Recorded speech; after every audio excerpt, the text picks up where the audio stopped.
Hello and welcome to the Deep Track Podcast, an exploration of watches, trends, and culture with a few adventures along the way. I'm your host, Blake Buettner. This week we are just returning to New York City from Watches and Wonders 2024 in Geneva. I had a blast at the show there in Geneva last week and saw a lot of really cool watches. Was able to connect with a lot of colleagues and friends that you don't get to see all that often. It's one of my favorite things about going to these shows. I think consensus around the show this year is that it was something of a slower year, slightly more conservative year. Some people were disappointed, I'm reading in some of the communities. However, I will say I think there was a lot of really good, interesting stuff happening this year. You maybe just had to look a little bit harder to find it. I know there's a lot of watches that were released that I was particularly fond of. I'm going to talk about some of them today before we get into a special discussion towards the end. We will get back to our regularly programmed scheduling here in the coming weeks with more guests. We'll be talking a little bit more about some of the trends coming out of Watches and Wonders. And this is something that, it's a show that takes some time to fully digest. When you're there, you are, or even if you're not there, if you're just there, experiencing all the new releases at once, it's a little difficult to differentiate some true feelings on the watches as they come out. I have found in years past that sometimes weeks later, or even months later, I'll have certain watches that I wasn't really expecting to linger in the back of my head to still be there, and be watches that I was still thinking about all that time later. And those are the ones that kind of stick with you in unexpected ways, and I'm sure that will happen this year. Today I'm going to talk about some of the watches that stuck out to me in particular, along with some of the watches that I see that are quite popular, that didn't quite resonate with me as much as everyone else. So this one will be a little bit more personal in my own thoughts of the show. And as I mentioned, we will cut into a discussion that I had with Professor Brian Cox at the show at the IWC booth. He was a guest of IWC around the release of their Eternal Calendar, which is a watch that I do have written up on the site, along with some hands-on thoughts of some of their other perpetual calendars. The Eternal Calendar is quite interesting for a few reasons, and I'll start to get into this and a few of the other watches that have really stuck out to me. But first, let's do a wrist check. I am wearing a Formex Essence Legera in a carbon case, ultra lightweight watch with a cool gray dial. I saw some of the people from Formex in Geneva, so I wanted to get this watch out and give it a wear upon getting back. This is a watch that I still think is particularly interesting and represents a really great value and a lot of creativity expressed here from Formex, and really a refinement on some concepts that they've been running with for a while. How the case suspension is integrated into this very small, kind of lightweight case, I think is still really interesting. This is just the kind of thing that you don't really see a whole ton of in from the mainstream brands, I suppose. So, anyways, if you're not familiar with Formex, definitely go check them out. I'll leave a link to them down below. All right, let's get back to the IWC Perpetual Calendars and Eternal Calendar. So the Eternal Calendar is it's a secular calendar, really. So it takes into account the non-leap years that we should be having. If you're unfamiliar, a year is defined by 365 days, but it's not actually 365 days on the dot, and a 24-hour day is not actually 24 hours on the dot. So in reality, a year is 365 days, 5 hours, 48 minutes, and 56 seconds. And a day is, just under 24 hours, 23 hours, 56 minutes and 4 seconds approximately. So that's the reason that we have leap years in the first place, which is to account for the inconsistencies there between how we, keep time in a practical manner in our day-to-day lives through the month and through the year. So the leap year adds that extra day at the end of February, obviously, to account for time lost there. So every so often, if a year is divisible by 100 and not divisible by 400, the leap year is skipped. So a secular calendar accounts for those skipped leap years. And the Eternal Calendar here is just such a watch. And how they've gone about doing this, I think, is pretty interesting. They aren't the first people to do this. Of course, there's plenty of them that exist out there, even though it's relatively uncommon. Of course, the most recent one that comes to mind is the only watch built by Furlan Mari this year, which will be coming up to auction in May. I had a chance to see this watch again at the show. It reminded me how much I really love it. At any rate, IWC made theirs with the caliber 52640. It has 396 parts, and it uses a secular calendar module that is actually kind of visible partially through an aperture in the dial at around 430.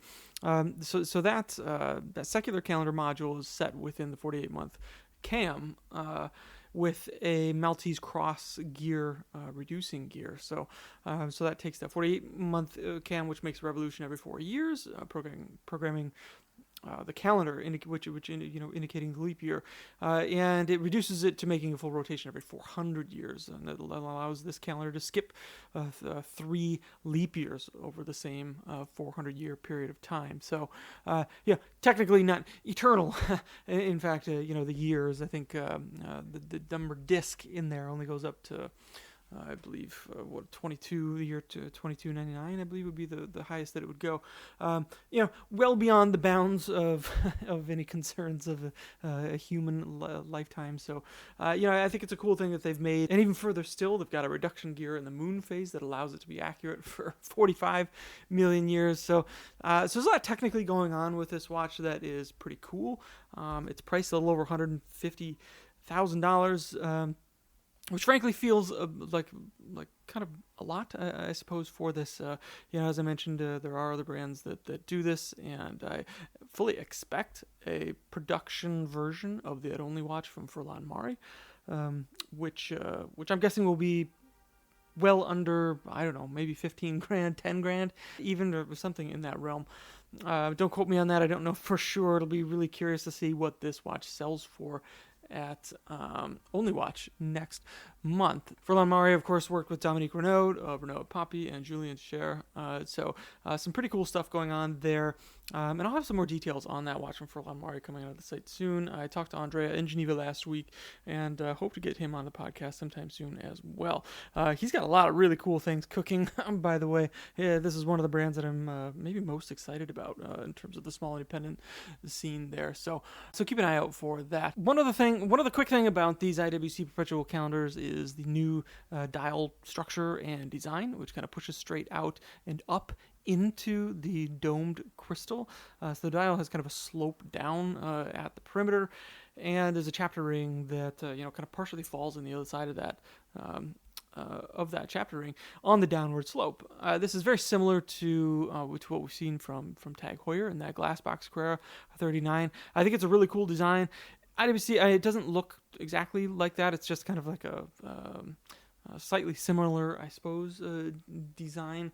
I think it works really well here in these IWC watches in the Portuguese collection. In the Portuguese collection, in both the Eternal Calendar and the Perpetual Calendars that they released, it's a really handsome dial. I like how the information is presented. I like how IWC presents the information of their Perpetual Calendars, and I like that it's mechanically all structured so that it's adjustable through the crown, so you don't have to kind of futz with any of the pushers on the side of the case or anything like that. So one of the reasons that I certainly appreciate these watches from IWC.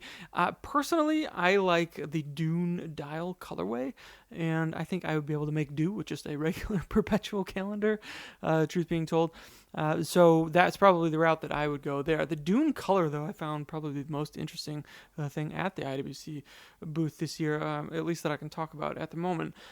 So the Dune color is kind of sandy or champagne colored, but honestly it looks very different depending on the light and depending on the angle, which is of course a theme that we've talked a lot about with some new interesting dials that are out there made with ornate textures or structures or how color is implemented. This is certainly a trend that we've seen take hold over the last 5 years, thanks to the likes of Grand Seiko, who have certainly pushed the art form forward, and we're getting it kind of all the way up and down the scale here. Last year I made a similar comment about the Engineer that was released with the Aqua dial, and because of the structure, the texture of that dial, the blue can really take on a lot of different hues depending on the angle and lighting. It's a lot softer here in the Dune colorway of the Portuguese, and it's just something that's really interesting. It really kind of pulls you in for a closer look. Personally, I would have been really curious to see this execution done with black hands and numerals. I think that would have looked pretty cool. Maybe even, I don't know, sporty. I think that would look pretty cool. As they have it, it's gold applied indices and gold leaf hands. I will say, as far as perpetual calendars from IWC goes, especially on the formal end, I'm probably taking something like the Portofino perpetual calendar, as they make that in steel, which can be had for about $25,000, which I think is a lot of watch, and I love how the information is presented in that. I know that IWC in the moon phases, it's kind of a thing with the dual hemisphere moon phase display, but frankly, if I'm going this route and it's going to be formal, I'd probably keep that off the dial and again go with something like the Portofino perpetual calendar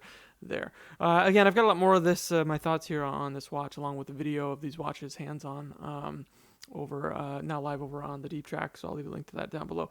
And just a quick, I guess, slight clarification here: the regular perpetual calendar Portuguese watches, the dial is not, it doesn't have as dramatic a slope at the perimeter as the Eternal Calendar, which has kind of a unique structure around it. All right, another watch that I wanted to talk about, speaking of Tag Heuer, is a new colorway in the glass box Carrera collection, which is kind of a true panda colorway with a silver dial and black subdials and some red accents. It's a great colorway. I still like this watch a great deal, and I'd still say that it represents pretty good value for what you're getting. I'll be getting my hands on this watch and maybe doing a more of an in-depth review on that one coming soon.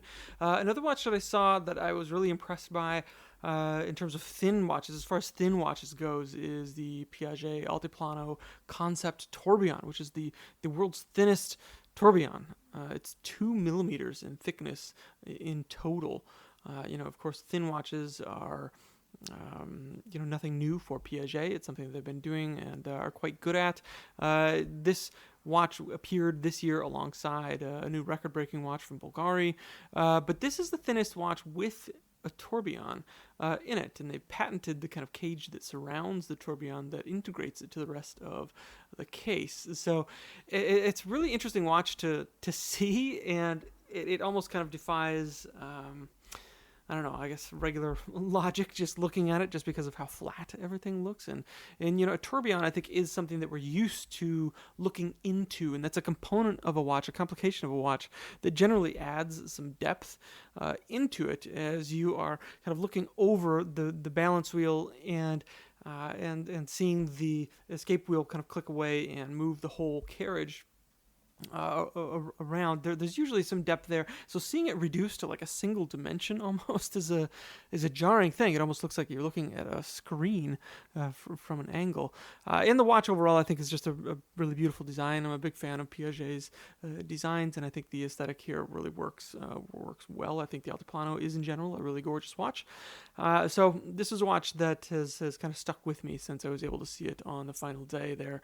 I do have some video of this watch and some other Piaget watches. They also had the Apollo 79 that we saw released earlier in the year there, so that we'll have some footage of that included in there as well. I still like that watch. I still think it's really cool. I think it works so well in gold. I think it would almost diminish it a little bit if they came out with a steel version, but that doesn't mean I wouldn't like to see it. And of course, having more accessible versions of these watches is never a bad thing. All right, so I also had a meeting with Cartier and got to see a lot of their watches. I'm generally hit or miss with Cartier watches personally, and they had some watches that kind of fall into both those categories this year. The Tortue monopusher chronograph is still maybe one of the more stunning watches of the show. I really like this watch. The Santos collection got quite a few updates in it, and some of the larger versions, even a dual time, that I'm not particularly fond of their design, but I imagine would be quite popular. They also had a watch that goes backwards, so it's the Santos Dumont Rewind. 12 o'clock is still at the top, and then where you would expect 1 o'clock to be, it's actually 11 o'clock. So it kind of counts in reverse like that, and the hands actually run in reverse as well. It's got this lovely red dial, which I like. The rest of the watch, that feels maybe slightly gimmicky to me personally. So I wasn't personally a huge fan of this watch as much as other people were. For me, it was really kind of came down to there's a new Panther XL that I like quite a bit, and the Tortue collection, including that monograph, that monopusher chronograph, which I was quite fond of. I know the Cartier is really kind of hip hop brand to like. right now. And I've always had, of course, an appreciation of them. I guess most of their watches aren't really in my wheelhouse for the kind or style of watches that I wear. My wife wears a two-tone Santos almost every day, and I think that's a pretty sharp watch, especially as it's kind of showing some age through the years. But generally, a lot of their watches fall outside of the realm of watches that I pay attention to, I suppose. Does that make me a bad person? I don't know, but I'm certainly not the most hip person in the world, obviously. All right, and I want to come back to Tudor and that Black Bay 58 GMT for just a moment. I feel like after hearing some of the reactions to that watch, well, a few things. I maybe we've been a little harsh or unfair on the watch. I don't think the colorway is that bad. It's certainly not one that I would prefer, but I don't think it's ugly or hideous or doesn't work or anything like that. I think it's perfectly handsome, and I wouldn't judge it just from some of the live pictures that you're seeing at the show. Like it's not that dramatic. And I will note that a lot of the watches that we see and you see pictures of are less than ideal lighting situations or maybe some harsh light. So if you're going to look for some of the hands-on pictures from the show, make sure that it looks like it was well lit. I think James Stacey has some nice pictures of it that give it a little more of a natural feel, that show you maybe the true nature of what this watch would look like, walking around outside or anything like that. I still think that I'm more excited about the movement that they made for it than I am about the actual watch, but perhaps we have been slightly harsh on on the colorway, which I don't think is all that bad. And this brings us to what is likely my favorite watch from the show, and that is a new watch from Zenith. I think I've mentioned this before, maybe on the last couple of podcasts, and it's still kind of stayed there in really the front of my mind when I think about all the watches that I saw. And I saw a lot more watches that I really like. The Parmigiani Toric collection is absolutely gorgeous. I really like the cut from Hermes. I thought it was really sharp, and I think if they made it in a few additional sizes, that it's a watch that a lot of people would be interested in owning. And I like how they offer it on a wide array of straps and strap colors, so it works really well there. Speaking of, Vacheron added the new green dials to their overseas collection, and those watches come with 3 different strap options as well. I think that's a really cool thing to see, especially at a watch in that price range from a brand as prestigious as Vacheron. So, I see these things moving in the right direction. There are a few other brands or watches that I would like to see maybe come with more strap options, but I feel like we're very much still getting there when it comes to that kind of thing. I think a lot of brands maybe know that they need to have a quick release type system, but the other step of that is kind of having a cohesive range of strap options to offer people so they can take advantage of the quick release systems on these watches. But anyways, my favorite watch is still that DeFi Extreme Diver. And the more I think about it, the more I think I like the black version of it as well. This is another watch that comes on it has 3 different strap options. The steel, there's a rubber synthetic strap, and then there's a pass-through strap that uses a steel link that kind of clicks into the quick release system there. And the whole thing, I just really love the execution of this watch and how it's been done. This is a watch that has a huge personality, and I really love watches that aren't afraid to have big personalities and maybe even step outside of their comfort zone a little bit. The Defy, I think it's safe to say, has no real comfort zone. They're everything that you might see in the Defy collection, and its whole impetus for being, I think, was kind of pushing outside of those boundaries, and that's certainly the case here. They also released the revival version of this watch, the A3648, I believe, that brings the 1969 design back to life, and this is certainly a riff on that, the Extreme Diver. And I think it just works in pretty much every level for me. This is the watch that I'm most excited about spending some more time with, and I'll be reviewing that watch in depth as soon as is humanly possible, so keep an eye out for that coming soon. All right, so for the back half of this episode, I wanted to include my discussion with Professor Brian Cox. We talk about that Eternal Calendar from IWC. We also nerd out a little bit on some space stuff and concepts of time and space. If you've watched any of Brian Cox on YouTube, you're probably aware of what I'm talking about he's an excellent science communicator, maybe in the same vein as a Carl Sagan or something like that. So he's great at communicating a lot of these kind of heady concepts and in clarifying maybe how scientists are, deciphering a clearer picture of the universe around us. So he's got a lot of interesting things to say. This is a guy that I feel like you could probably talk to for a few hours. So I'm going to cut over to that now. I'll leave some links where you can find more of Brian Cox down below. If you are not familiar with him, I hope that I am cohesive in this interview. I'll tell you, I've interviewed some high-profile people throughout my career, and it never really gets to me. But this one maybe did. I was a little nervous going into this talk. I like this guy a lot, and he's exceptionally smart. So with that in mind, I hope that you find the discussion enjoyable most of all. Once again, we'll have a lot more coming from the show in the coming weeks. If you're not subscribed to YouTube channel, go over and do that. I'll be adding more videos there throughout the next couple of weeks as well. All right, with that out of the way, here's my discussion with Professor Brian Cox. Brian, what brings you to Watches and Wonders here in Geneva this year?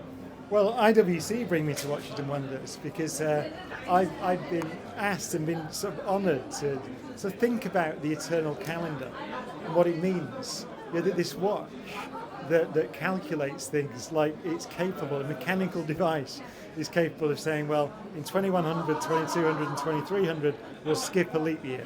And then in 2400 we'll put one in, which is all to do with the fact that the Earth's orbit around the Sun doesn't quite match the length of the day. Right.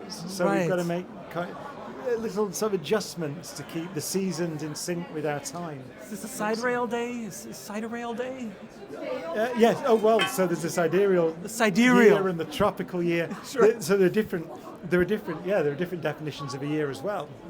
So, but what it's telling you really is that what is this doing? It's connecting us with the sky, and that's why I'm interested in them and why I find them beautiful things. It's making us think about what our calendar is doing, because I don't think we think about it very often. I think we just think, something happens, there are 12 months in a year. Why? Well, there are 12 months in a year basically because the moon goes around the Earth every 27, 28 days, whatever it is. It's depending on how you define it, by the way. There are different definitions of that. Yeah. But then also, these things, the moon phase is a very beautiful thing, because for years I didn't really think about moon phases, but then of course they're telling us, they're connecting us with the motion of the moon, actually the relative position of this, the moon and the sun as seen from the Earth. But the idea that this watch is accurate, the moon phase, to 45 million years, that to me is a deep thing, because what it's saying is that we are thinking about long time scales. So we're trying to build machines that in just trying to build a machine that's accurate on that time scale, you are thinking in some kind of philosophical sense about that time scale. And that is certainly something we don't do very often. Yeah. What was your impression of the watch when you first caught wind of it, when they told you about it? Are you a person that follows the watch industry or watches, or was this kind of a surprise of, wow, this is incredible? No, I thought it's incredible. If you look at it, right, that's not a big device. And the fact that it's really quite a complex computer in there, and it's mechanical, is a very, to me, is a beautiful thing. So and then of course, there's what you realise then is that you're seeing an interaction, the intersection of engineering and astronomy, philosophy, I suppose in a way, history in terms of our calendar, and art, and craft. Yeah. Right. So you're seeing all those things, and there are very few things that we build, I think, now, as a civilization, as human beings, that mix all those things together so profoundly. So we're kind of at the dawn of entering into space as humans, as a species, and how we think about it. But of course, time is very relative to how we experience it here on this planet, and that changes. Maybe not the moment we leave its surface, but not that far out there. Well, do you think that we'll be having to rethink how we calculate this kind of stuff on our wrists? Yes, I mean we have. So the second. So the length of a second, it's historic essentially. And initially, it was defined as some nice fraction of a day, right? We decided, and the day is about the spin of the Earth around on its axis. That's not actually very constant. Yeah. So we realised that we should redefine it in terms of a year. And then we realized in the 1960s that wasn't accurate enough. So now we define it in terms of the way that atoms behave and the light emitted from atoms, that's atomic clocks. Yeah. And so there are different ways. When you start thinking about how you define time, seconds, meters, length. So length is now defined in terms of the speed of light and time. So you get into quite deep questions, and actually, then you start thinking about how would we communicate this to an alien civilization? Yeah. What would be? How would we tell them what a second is, and how would we tell them what a meter is? And so we think about that, of course, and you can do, because you could use fundamental properties of the universe. So the distance that light travels within a given space, but they're still relative to us. So I know your specialty is black holes. But of course, we were sitting right above a black hole. The watch would look like it was running normally to us, but from an outside observer would be basically exactly frozen, right? So, and the reason for that, so you're right that time passes at different rates for different people, for everyone. Yeah. So we all move at different rates into the future, essentially, depending on how we move between the things that happen. We don't notice it. Because you have to travel very close to the speed of light, or as you said, go close to a black hole to see any difference between our watches. But it's true. What we're really seeing is that space and time are not separate from each other. So Einstein did discover some things on which everyone would agree. Yeah. One of them, for example, is the distance between things that happen in space and time. Sure. In space-time.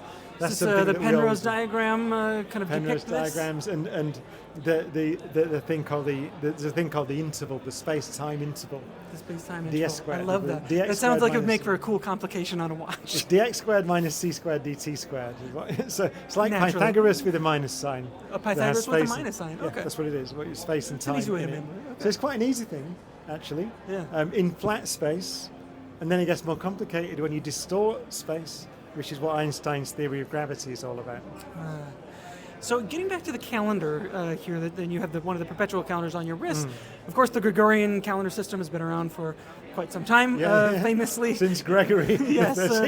So if we could go back, is there a more efficient system that we could put into place, theoretically? Well, no, I mean, the Gregorian calendar is a spectacularly accurate system. So this idea of leap years and then leap centuries, but then every 400 years putting the leap year back in, that's accurate. So we have to modify that. It's going to drift in about 330,000 years, give or take. Hang on, no, that's wrong. 3,333 years. Okay. 3,333 years, then we have an option to do something else with the leap year.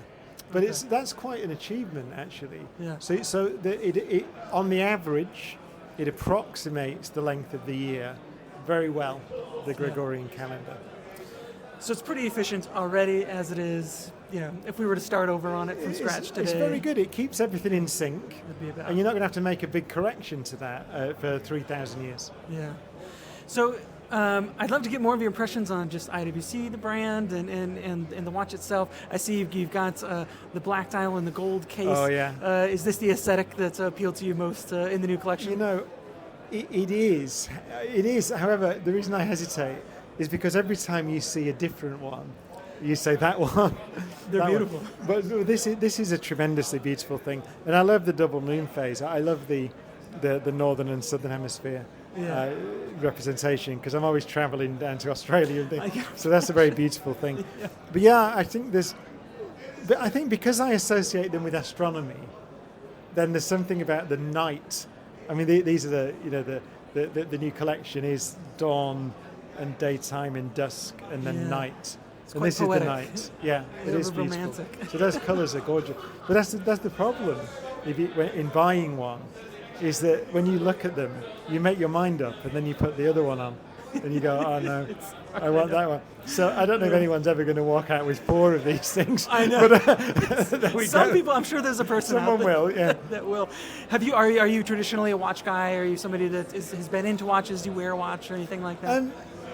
Yes, and not at this level actually until quite recently. Yeah. And I got interested in the IWC watches, and also Bremont did one a while ago, which was celebrating Stephen Hawking. Yeah. Stephen Hawking's work, And so I was involved in that with the Hawking family. Oh, nice. And that got me really interested in really, high precision and beautiful watches.